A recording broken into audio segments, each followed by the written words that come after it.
వి gold trusted gold buyers మీరు తాకట్టు పెట్టిన బంగారాన్ని విడిపించి ఈ రోజు ఉన్న మార్కెట్ ధరకు కొనబడను.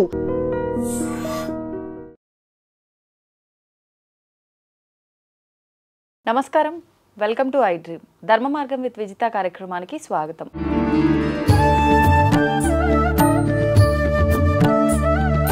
ప్రస్తుతం మనతో పాటు ఉన్నారు ప్రముఖ జ్యోతిష్య వాస్తు పండితులు, లలిత ఉపాసకులు శ్రీ శ్రీ శ్రీ నానాజీ పట్నాయక్ గారు. ఇప్పుడు వారితో మాట్లాడి మరిన్ని విషయాలు తెలుసుకుందాం.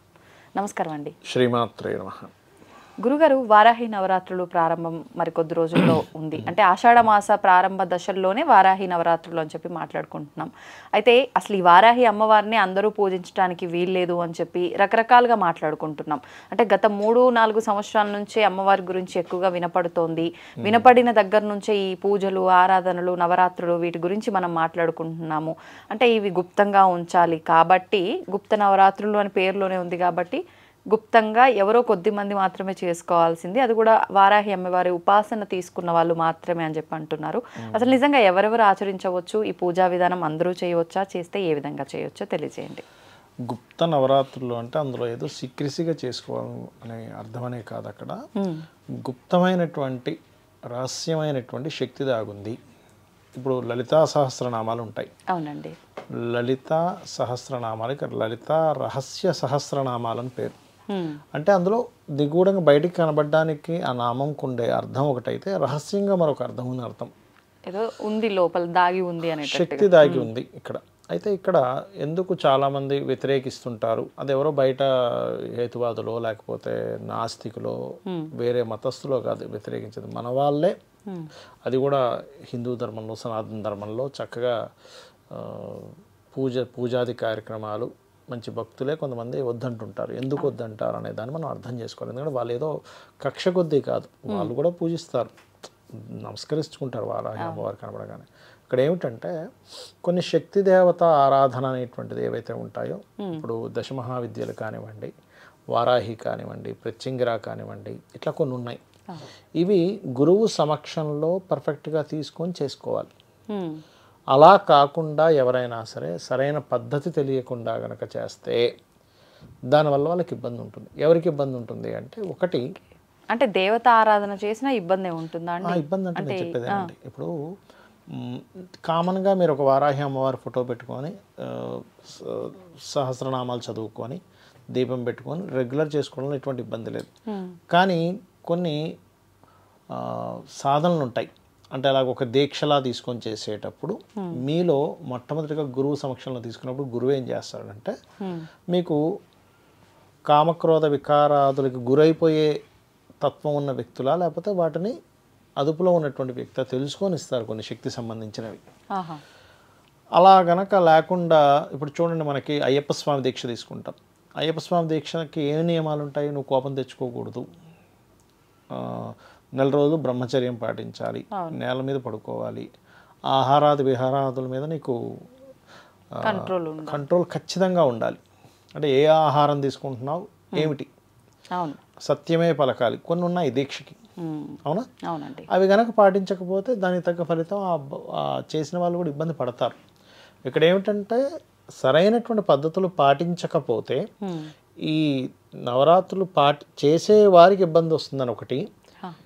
వీళ్ళు గనక కామక్రోధాది వికారాదులకి లోబడి ఉండకుండా, అంటే ఒక విచ్చలవిడిగా చేయడం వల్ల కానీ, లేకపోతే ఎవరి మీద కోపం తెచ్చుకుంటే ఏమవుతుందంటే, ఈ శక్తి దేవతా రూపాలు ఏవైతే ఉంటాయో, కొంచెం శక్తి స్వరూపంలో ఎవరైతే ఉంటారో వీళ్ళకు ఉన్నటువంటి లక్షణం ఏమిటంటే, ఇప్పుడు నేను చేస్తున్న ఉదాహరణ, నాకు బాగా కోపం ఎక్కువ అనుకోండి, ఎవరి మీద కోపడ్డా ఈ దీక్షలో ఉన్నప్పుడు వాళ్ళకి ఇబ్బంది వస్తుంది. ఫస్ట్ వాళ్ళకి అమాయకులైనటువంటి వాళ్ళకి ఇబ్బంది రావడం వల్ల, వాళ్ళు ఏ అన్యాయం చేయకుండా వాళ్ళకి ఇబ్బంది జరిగింది అనుకోండి ఉదాహరణకి. అంటే మీరు పూజలో ఉండి దీక్షలో ఉన్నప్పుడు మీరు ఎవరైతే అపోజిట్ పర్సన్ అన్నారో వాళ్ళు ఇబ్బంది పడతారు. ఎందుకు అంటే వాళ్ళ మీద నేను కోప్పడితే అప్పుడు వాళ్ళు అమాయకులు అనుకోండి ఉదాహరణకి. ఆ అమాయకులకి అనవసరంగా ఇబ్బంది కలిగినందుకు ఆ కర్మ మళ్ళీ ఈ జాతకుడు అనుభవించాలి. అంతే, ఎవరైతే ఇది చేస్తున్నాడు. అలా కాకుండా అసలు ఈ దశమహావిద్యలు కానివ్వండి, ఈ వారాహి అమ్మవారికి సంబంధించినవి కానివ్వండి, ఎనీ శక్తిదేవత ఆరాధన ఏంటంటే ముఖ్యంగా ఏదో శక్తులు సంపాదించుకోవడానికి మాత్రమే కాదు, మన యొక్క పూర్వజన్మ కర్మలు దగ్ధం చేసుకోవడానికి, జ్ఞానాన్ని పొందడానికి, జన్మరాహిత్యం పొందడానికి, ఇవి ప్రధానమైనటువంటి కారణాలు. అంతేగాని ఏదో శక్తి సంపాదించేసుకుని ఇంకోటి ఏదో చేద్దామని వీటి కోసం కాదు. ఇక్కడ ఒక విషయం మనం అర్థం చేసుకోవాలి.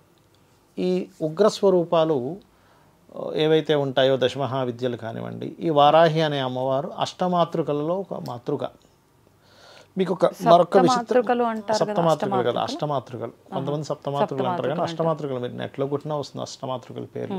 అందులో మహాలక్ష్మి కూడా ఒక అష్టమాతృకే.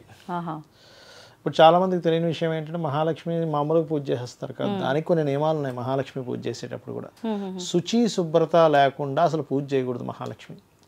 శుచి శుభ్రత అందరూ పాటిస్తుంటారు, శుచి తెలియదు చాలా మంది. శుచి అంటే అంటూ ముట్టు. ఈ అంటూ ముట్టు పాటించకుండా చేయడం వల్ల కూడా లక్ష్మీదేవి అనుగ్రహం ఉండదు. చాలా మంది చూడండి, నేను మహాలక్ష్మి పూజ చేస్తున్నా అండి, ఏంటో మాకంత రావట్లేదు, ఎందుకంటే అక్కడ శుచి లేదు. అంటే ఏ రకంగా అండి? అంటూ ముట్టు, అబద్ధం ఆడకూడదు మహాలక్ష్మి పూజ చేసేటప్పుడు. అసలు సత్యనారాయణ స్వామి వ్రతం చేస్తారు చూసారు, అస్సలు అబద్ధం ఆడకూడదు ఇంకా ఆ రోజు నుంచి ఆ వ్యక్తి. కానీ ఎవడు పాటిస్తున్నాడు? ఎందుకు మనకు రిజల్ట్స్ రావట్లేదు అంటే కారణం కనీసం ఆ రోజైనా ఉంటున్నారా, తర్వాత సంగతి ఏమో. అదే కదా, అలా ఉంది పరిస్థితి. అంటే నేను అనేది ఏంటంటే కేవలం చిన్న చిన్న సాత్వికమైనటువంటి దేవత సంబంధించినవి చేసేటప్పుడు ఇన్ని నియమాలు ఉన్నప్పుడు అవును, ఆ అమ్మవారు వారాహి గుప్త నవరాత్రులు చేసేటప్పుడు నువ్వెంత దీక్షగా ఉండాలి, నువ్వెంత నిష్ఠతో ఉండాలని తెలుసుకోవాలి. పూజించడం ఎక్కడ తప్పు కాదు, నువ్వు దాన్ని నమస్కారం చేసుకోవడం ఎక్కడ తప్పు కాదు, వారాహి అమ్మవారి ఆలయం ఉంటే వెళ్ళడం ఎక్కడ తప్పు కాదు. కానీ వీళ్ళు సరిగ్గా పాటించక ఇబ్బంది పడతారేమో అనే భావనతో కొంతమంది వ్యతిరేకిస్తుంటారు. అంతేగాని వాళ్ళు ఏదో భక్తులు కాదు, వాళ్ళకి ఏదో జ్ఞానం లేక కాదు చెప్పేవాళ్ళకి. ఇది మనం అర్థం చేసుకోవాలి. మరొకటి ఏంటంటే అమ్మవారు కానివ్వండి, ఒక మహావిష్ణువు కానివ్వండి, ఒక ఉగ్రస్వరూపాన్ని దాల్చారంటే ఎందుకు దాల్చారు? అలా ఉగ్రస్వరూపాన్ని మనం గనక ధ్యానించకూడదు, పూజించకూడదు అనుకుంటే లక్ష్మీ నరసింహస్వామిని ఎవరు పూజించకూడదు మరి అలా అంటే. అవును, విష్ణువుగా మరి విష్ణు ఉగ్రస్వరూపాన్ని ఎందుకు దాల్చాడు? ఆ హిరణ్యకశిపుడు ఎవరైతే ఉన్నారో ఆయన పొందినటువంటి అతని మరణానికి పొందిన ఒక వరం ఏమిటది? పగలు రాత్రి ఎప్పుడు నా మరణం రాకూడదు, ఇంట రాకూడదు, బయట రాకూడదు, భూమి మీద రాకూడదు, ఆకాశంలో రాకూడదు, ఎటువంటి ఆయుధాలు చేత రాకూడదు, అది మృగము అవ్వకూడదు, మనుష్యుడు అవ్వకూడదు. అందుకని నరసింహస్వామి అవతారంలో గోర్లతోని పగలు కాక రాత్రి కాక అసుర సంధ్య వేళ గుమ్మం మీద అతని తొడల మీద, అంటే భూమి మీద కాదు ఆకాశం మీద కాకుండా ఆయన చంపేశాడు. అది ఎవరి కోసం వచ్చింది ఆ రూపము? రాక్షసుల కోసం చంపడం కోసం. ఈ యొక్క అష్టమాతృకలు కూడా ఎవరు అంటే శాస్త్రం చెప్తుంది, మనకి చండీ పారాయణంలో ఉంటుంది. వైష్ణవి, విష్ణువు శక్తి వైష్ణవి, వరాహ శక్తి వారాహి, బ్రహ్మ యొక్క శక్తి బ్రాహ్మి, నరసింహస్వామి యొక్క నారసింహి, ఇలా చెప్పారు ఒక్కొక్కటి. ఈ అష్టమాతృకలు మనకి చండీ పారాయణం చేసేటప్పుడు ఈ చండముండుల్ని వీళ్ళందరినీ దుర్మారడానికి వస్తారు. ఈ శక్తులందరూ వచ్చి ఆ రాక్షసులను సంహరిస్తుంది. అదేవిధంగా మనం ఎప్పుడైతే ఏదైనా శక్తి దేవత ఆరాధన చేసేటప్పుడు ఎందుకు ఈ నియమాలు పాటించాలంటే మనలో ఉండేటువంటి రాక్షసత్వం, మనలో ఉండేటువంటి నెగటివ్ క్వాలిటీస్, నెగటివ్ తత్వం పోవడానికి. ఈ దీక్షలో ఉన్నప్పుడు మనం ఏం చేస్తాం, ఇవన్నీ పాటిస్తాం కదా చాలామంది.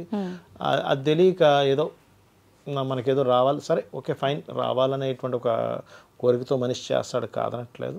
కాకపోతే ఇక్కడ ఏంటి, ఇవి మీరు దృష్టిలో పెట్టుకొని చేయాలి, అప్పుడు ఖచ్చితంగా అనుగ్రహం ఉంటుంది. ఇప్పుడు ఈ దీక్ష చేయాలనుకున్న వాళ్ళు ఈ వారాహి నవరాత్రులు ఈ 9 రోజులు మాత్రమే చేయాల్సి ఉంటుందా? ఎలా ఉంటుంది దీక్ష? మామూలుగా మండలం రోజులు అంటారు కదా, చేసేవాళ్ళు 9 రోజులు చేస్తారు, మండలం చేసేవారు మండలం చేస్తారు.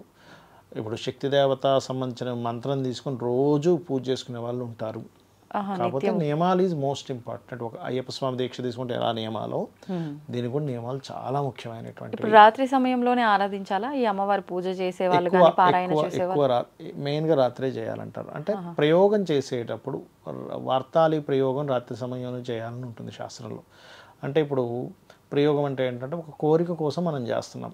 సర్వసాధారణంగా ఈ శక్తి దేవత ఆరాధనలన్నీ కూడా నేను చూసినంత మట్టుకు రాత్రి 9-10 గంటలప్పుడు స్టార్ట్ చేసి 1 గంట 2 వరకు కూడా జపం చేసుకుంటారు.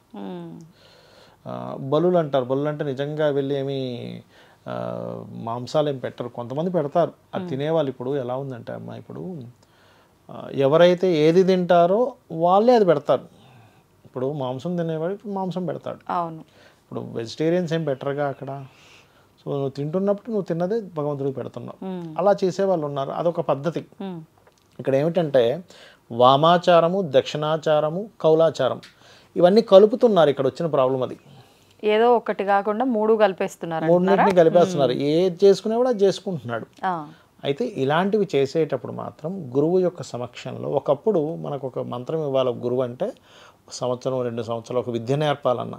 ఇప్పుడంటే చాలా ఈజీ అయిపోయింది. ఒకప్పుడు ఆస్ట్రాలజీ నేర్చుకోవాలంటే కూడా ఎన్నో చర్యలు 4-5 సంవత్సరాలు చేస్తే అప్పుడు ఆ గురువు గారు ఓకే వీడికి నేర్పొచ్చు అనుకుంటే అప్పుడు ఒక్కొక్క పాయింట్ చెప్పేవాడు. ఆ బేసిక్సే కొన్ని సంవత్సరాలు అయిపోయేవి. ఏ గ్రహం ఎక్కడ ఉంటుందో తెలుసుకోవడానికి కొన్ని సంవత్సరాలు అయితే, ఇంకా ఫలిత భాగం అయితే ఒక 10-12 ఏళ్ళు అయ్యేది ఒక మనిషి నేర్చుకోవాలి. ఇప్పుడు చాలా ఈజీ అయిపోయింది జ్యోతిషం నేర్చుకోవడం. అలా అంటే ఏమిటి, ఈ వ్యక్తికి కనుక నేర్పిస్తే సమాజానికి హితం కోరుతాడా, ఇబ్బందిని పెడతాడా? ఒక శక్తి దేవత ఆరాధన కూడా అంతే. ఒక వారాహి చేసామనుకోండి, మనం బాగా దీక్ష బాగా చేసాం, అప్పుడేంటి అమ్మవారిని పలానా పని అవ్వాలి అని అనుకుంటే వెంటనే పని అయిపోతుంది. కాకపోతే ఏంటంటే మీకు ధర్మం కోసం చేయాలి ఏదైనా కూడా, అధర్మం కోసం వాడడానికి వీల్లేదు. అలా వాడితే వాడికి అది ఇబ్బంది కూడా ఇస్తుంది. అందుకని ఎక్కడ ఎవరు పడితే వాళ్ళు చేసేసి సరైన పద్ధతులు చేయకుండా అవతల వాళ్ళకి ఇబ్బంది కలిగించవచ్చు, వీళ్ళకైనా ఇబ్బంది కలగవచ్చు అనే భావనతో కొంతమంది వ్యతిరేకిస్తుంటారు. అంతేగాని మరొకటి ఏం కాదు. ఇక్కడ వ్యతిరేకిస్తున్న వాళ్ళు ఎవరనేది మనం అర్థం చేసుకోవాలి. అవును, హిందువులే అంటే ఎవరికి తోచింది వాళ్ళు చెప్పడం ఒకటి అలవాటు పడిపోయి ఇంకా ఆపోజిట్ వాళ్ళు చెప్పిందే తప్పు, నేను చెప్పిందే రైట్ అనే ఒక ధోరణి మొదలైంది. అందుకే ఈ వ్యతిరేకత అంతకు మించి ఏం లేదు అక్కడ. ఇంకోటి ఏంటంటే తాటి బెల్లముతో కొంతమంది నైవేద్యం పెడతారు అమ్మవారికి. శ్రీ సూక్త పురుష సూక్తాలతో కూడా పూజ చేసుకోవచ్చు అమ్మవారిని. కొంతమంది అట్లా చేస్తారు, లేదా అష్టోత్తరం చదువుకుంటారు. అలాగే 9 రోజులు నవరాత్రులు అన్నారు. అందుకని సాయంత్రం పూట ప్రారంభించుకోవచ్చు. మరి 9-10 ఏం అక్కర్లేదు. సూర్యాస్తమం అయిన తర్వాత పూజ చేసుకోవచ్చు. కాకపోతే దీక్ష తీసుకున్నట్టుగానే చక్కగా నేల మీద నిద్రపోవడం, బ్రహ్మచర్యం ఖచ్చితంగా ఈ నవరాత్రుల్లో. చాలా మంది ఏం కాదులే ఇది సృష్టి కార్యం కదా ఇట్లాంటి పిచ్చి పిచ్చి మాట్లాడతారు. ముఖ్యంగా పురుషుడికి ఈ దీక్షలు చెప్పారు కదా, పురుషుడి యొక్క వీర్యం ఏదైతే ఉంటుందో ఈ సాధన చేసిన శక్తి అందులో నిక్షిప్తమై ఉంటుంది. అందుకే బ్రహ్మచర్యం పాటించాలని చెప్తారు. అది చాలా నిగూఢమైనటువంటి విషయం అది. ధన్యవాదాలండి. శ్రీమాత్రే నమః. తవ్వండి, తవ్వుతూనే శివలింగం సరే దాన్ని అట్లా కప్పేసేయండి, చూపించద్దండి. మూర్తి పూజ కాదు, సాక్షాత్ బ్రజేంద్ర నందన భగవాన్ ఉన్నారు మూర్తిలో. ఏమీ ఆశించకుండా ఆరాధించే వాళ్ళు కూడా ఉన్నారా ప్రభుజీ? నిజమైన భక్తి అంటే మనకు తెలియదు కాబట్టి